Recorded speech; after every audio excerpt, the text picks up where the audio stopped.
Shavua Tov, mes amis, nous savons que depuis le 15 Av, nous nous dirigeons à grands pas vers le mois d'Elul et des fêtes de Tishri, puisqu'on commence déjà à dire Ktiva Vechatima Tova. Et en Nun Aleph, dans la parashat Ekev, c'était aussi le Shabbat Mevarechim Elul. Et donc le Rabbi a expliqué l'importance de se préparer au mois d'Elul. Et même si ce Shabbat, ce n'était pas encore pour nous Shabbat Mevarechim Elul, mais il y a une grande importance à se préoccuper du mois d'Elul et comment se comporter dans le mois d'Elul. Et si justement on se prépare avant de rentrer dans le mois d'Elul, au moins quand on rentre dans le mois d'Elul, on est déjà prêt à faire le travail. Et quel est donc ce travail? Nous savons que le mois d'Elul, c'est le dernier mois de l'année, le 12e mois de l'année. Et comme un bon commerçant, en fin d'année, on doit faire un bilan. On doit établir un bilan juste pour savoir qu'est-ce qu'on a fait de pas bien et qu'est-ce qu'on a fait de bien. Et que ce bilan-là, il est essentiel, pas en tant que bilan lui-même, mais pour porter ses fruits, c'est-à-dire pour nous montrer où ont été nos erreurs, comment rectifier, comment améliorer. Et donc ce travail, il est essentiel pour notre avodat Hashem. Et quel est l'essentiel de notre avodat Hashem? C'est se lier à Kadosh Baruch Hu, de se sentir un avec Akadosh Baruch Hu. Et donc tout le travail du mois d'Elul, c'est rectifier notre attachement avec Kadosh Baruch Hu.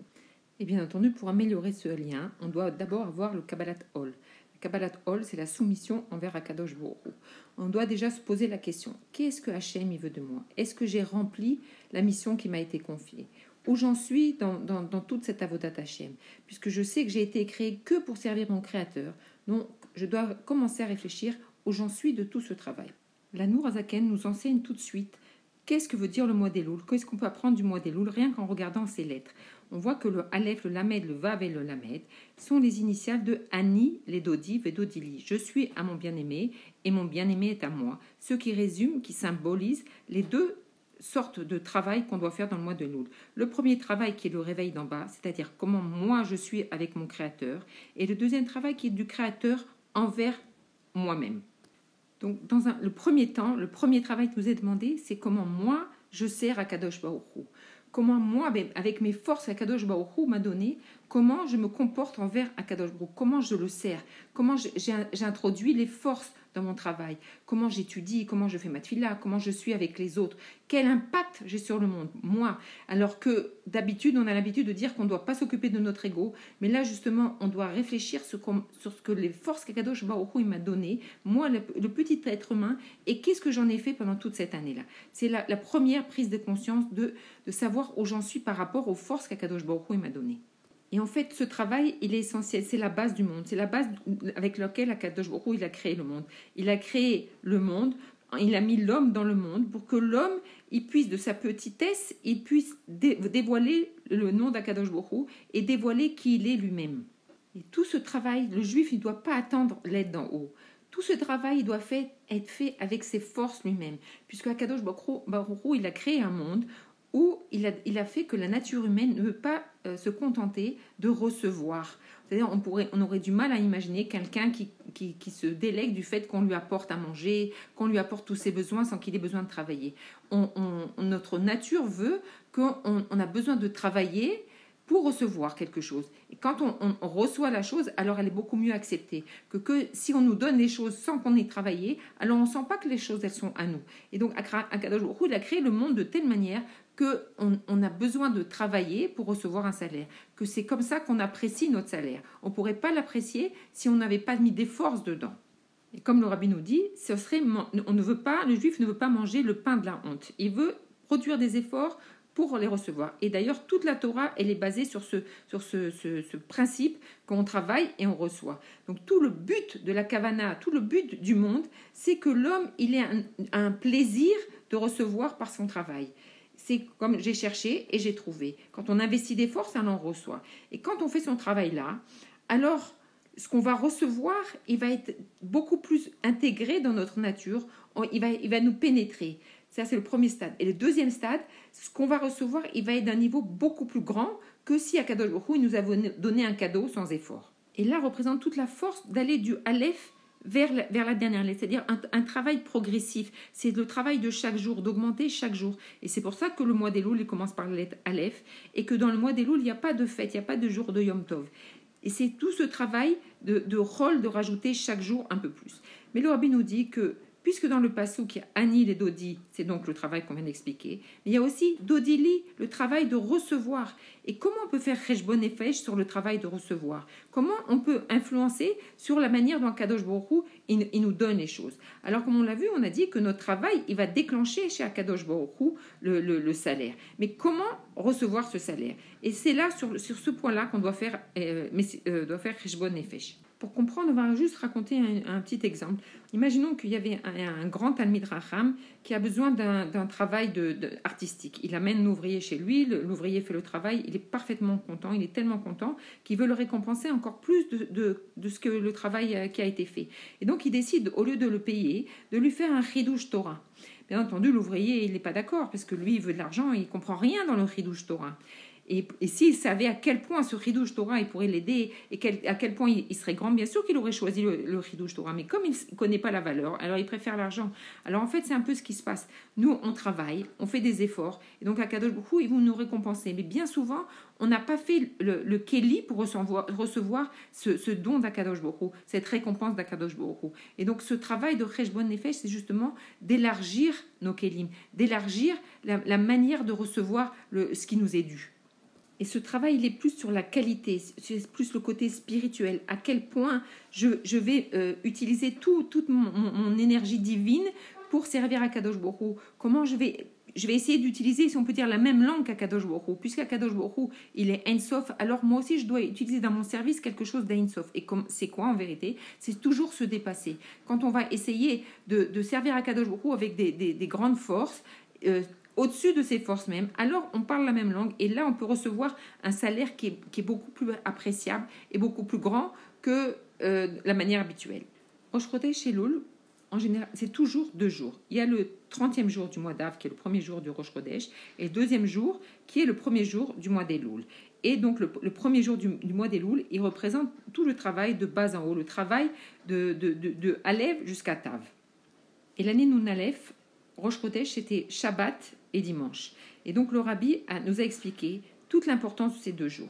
Il nous a expliqué que dans le monde, il y a 2 sortes d'évolution, si on peut dire. Il y a de Yom Rishon jusqu'à Yom Shishi, c'est-à-dire du premier jour de la création jusqu'au Shabbat, où on travaille chaque jour avec son importance, on s'élève de chaque jour en chaque jour, jusqu'à arriver au Yom Shishi, où Akadosh Baruch Hu, il a fini de créer le monde, et donc c'est la Shlemut, et on rentre directement dans le Shabbat, donc c'est un travail de bas en haut. Et il y a aussi un autre Seder dans le monde, c'est le Seder de Shabbat, jusqu'à la fin de la semaine, jusqu'à la semaine d'après. C'est-à-dire qu'il nous explique qu'avant Bereshit, il y a eu un Shabbat et que ce Shabbat, il a béni tout le Bereshit, toute la création du monde et même jusqu'au monde futur. C'est-à-dire que dans le Shabbat, il a la force de créer tout ce qui va se passer après. Shabbat, il comprend toute la semaine à venir. Shabbat, Mevarechim par exemple, il va comprendre tout le Shabbat qui va arriver. Donc ce Shabbat, il a une grande importance. Ce Shabbat qui est avant, il a toute l'importance puisque c'est lui qui va influencer tout ce qui va arriver dans la semaine. Et donc, on comprend que c'est 2 sortes de travail dans le juif. Il y a le travail du juif qui va partir depuis le Yom Rishon et qui va être graduellement, il va avancer doucement. Et il y a aussi ce travail qui commence par le Shabbat. Et on sait que le Shabbat, on n'est pas confronté au lachatz, qu'on n'a pas de temps. Au contraire, le Shabbat, on a le temps de prier, on a le temps d'étudier, on a le temps de réfléchir. Et donc, le rabbi nous demande, dans le même temps, chaque jour, on doit faire notre travail graduellement de Alev jusqu'à Tav, c'est-à-dire chaque jour doucement, même quand c'est Shabbat et même quand c'est Yom Tov et même quand c'est Yom Kippour, on doit utiliser toutes nos forces naturelles pour servir à Kadosh Baruch Hu, mais en même temps, chaque jour de la semaine, on doit le vivre avec la force de Shabbat, puisqu'il nous dit que maintenant, comme on est la dernière génération de l'exil, on a une force, on arrive à la fin, on est au but, et donc on a la possibilité de servir à Kadosh Baruch Hu avec notre Neshama. Et le rabbi nous explique qu'on a ces 2 tendances aussi en nous. On a le corps qui est fait de la terre, qui vient de la terre, Afar, et on a la Neshama. La Neshama, c'est Chelek et local, Mima'al, Mamash. Et le rabbi, il insiste pour dire Mamashut, c'est quelque chose de concret. La Neshama, elle est toute sa force. Mais notre problème, c'est qu'on ne la ressent pas, cette Neshama. Alors il nous dit qu'avec le corps, alors le corps, c'est le travail de bas en haut, qu'on commence doucement, doucement avec son corps, du côté Teva. Mais on a la Neshama, et cette Neshama, elle est Ein Sofit, c'est Ein Sof Baruch Hu qui est en nous. Et le Rabbi nous dit dans cette sira qu'on a les forces de servir à Kadosh Baruch Hu avec notre Neshama dévoilée, parce que c'est quelque chose de concret qu'en nous. Il nous fait prendre conscience qui on est. On a à Kadosh Baruch Hu en nous, donc on a des forces surnaturelles, et il faut utiliser ces forces-là. Et donc, ça nous aide à comprendre le travail qui nous est demandé, puisque le travail du corps, c'est Anil et Dodi, c'est le travail de bas en haut. Dodi-li, c'est le travail de la Neshama. Et il y a un troisième travail, c'est l'union entre les deux. C'est comment je vais utiliser ma Neshama dans mon corps pour servir à Kadosh Baruch Hu, pour dévoiler à Kadosh Baruch Hu dans le monde. Et comment je vais utiliser toute la force de ma Neshama et toute la force de mon corps pour changer le monde, pour transformer le monde et pour le passer de Galout en Géoula.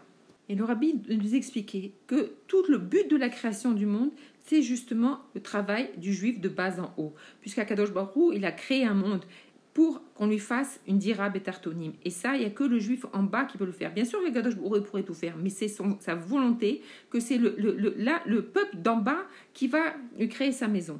Donc l'essentiel de l'action, c'est par nos efforts matériels, nos petits efforts à nous, au jour le jour. Mais sans oublier que la Neshama, elle est aussi intégrée en nous et qu'elle nous aide dans ce travail-là d'illuminer le monde et que ça devient une seule chose. La Neshama et le gouffre, ils deviennent une seule chose. Et tout le travail, c'est justement que dans notre petit test, dans le petit travail de tous les jours, se dévoile Ein Sof qui est en nous. Et c'est ça le travail qui nous est demandé. C'est dans les petites choses concrètes, dans les petites choses matérielles que se dévoile le Ein Sof. Et donc le Rabbi nous résume que le Rejbon Nefesh, il doit se faire comment j'ai servi à Kadosh Baruch Hu, comment j'ai mis les forces nécessaires, comment j'ai transformé ma nature vers Akadosh Baruch Hu. Ensuite, comment j'ai attiré Akadosh Baruch Hu dans mon existence, comment je l'ai attiré dans la vie de tous les jours, comment je l'ai attiré dans le matériel. Et la troisième chose, c'est comment, avec cette Neshama et ce gouffre, j'ai transformé mon entourage et j'ai fait Anil et Dodi et Dodili ensemble, que ça soit un seul travail, jusqu'à ce que j'ai transformé le monde et que le monde y soit prêt à Mashiach. Et le Rabbi nous explique par rapport à la paracha de la semaine et Kev qu'on est la dernière génération de la Galoute et qu'on a fini tout le travail pour faire revenir Mashiach, que le monde il est largement prêt et qu'il ne comprend pas pourquoi Mashiach est encore prêt, il n'est pas encore arrivé. Mais il nous dit que justement, puisque le juif il va faire ce Rejbon Nefesh et qu'il va voir qu'il a des forces très très grandes et que non seulement il a la force de se réveiller lui-même, mais surtout il a les forces de réveiller Akadosh Baruch Hu, si on peut dire. Et que c'est ça qu'il attend à Kadosh Baruch Hu. Il attend que nous, on lui demande Mashiach, que nous, de toutes nos forces, on crie Admatai, que nous, par justement les faits qu'on a, qu'on comprend les sirotes et qu'on étudie et qu'on comprend la grandeur de la galoute et qu'on comprend qu'on veut vivre avec Akadosh Baruch Hu, qu'on veut voir Akadosh Baruch Hu avec nous, alors on a cette force d'atteindre Akadosh Baruch Hu. C'est ça qu'il a envie, qu'on le supplie de nous envoyer la Géoula. Et le Rabbi répète plusieurs fois dans la Sira que tout est terminé, on n'a rien à rajouter, le monde il est prêt à recevoir la Géoula. La seule chose qu'on peut rajouter, c'est de crier de toutes nos forces Admatai. Alors dans la Midrasha Admatai, on a décidé surtout sur l'influence de Madame Simchat Torza, de se réserver un moment dans le matin. Je pense qu'on va partir vers 10h30 du matin. Ça va nous demander même pas 5 minutes. On va étudier une petite Nekuda. Et en plus, on va crier tout ensemble Admatai, puisque le Rabbi nous répète aussi que quand on est 10, on a une force beaucoup plus grande. Il faut qu'Akadosh Baruch Hu nous entende, qu'on veut la Géoula, qu'on est prêt et qu'on le supplie, et qu'on le supplie, et qu'on le supplie, puisque c'est ce qu'il va entendre, alors on va exécuter. Puisqu'on a essayé tout, mais ça, on n'a pas encore essayé. Et quand on lit le Dvar Malchut de cette semaine, vraiment, le Rabbi, il dit que c'est la seule chose qui reste à faire, c'est de crier Admatai. Alors, Bezrat Hashem, tous les jours à 10h30, on va ouvrir un Zoom qui va durer pas plus que 5 minutes, avec une petite Nekuda, et qu'ensemble, on crie, on provoque, on réveille Akadosh Baruch Hu qui nous envoie la Géoula. Yechi Adonai, nous moré, nous verra Benu, Melech HaMashiach, l'Olam Vaed.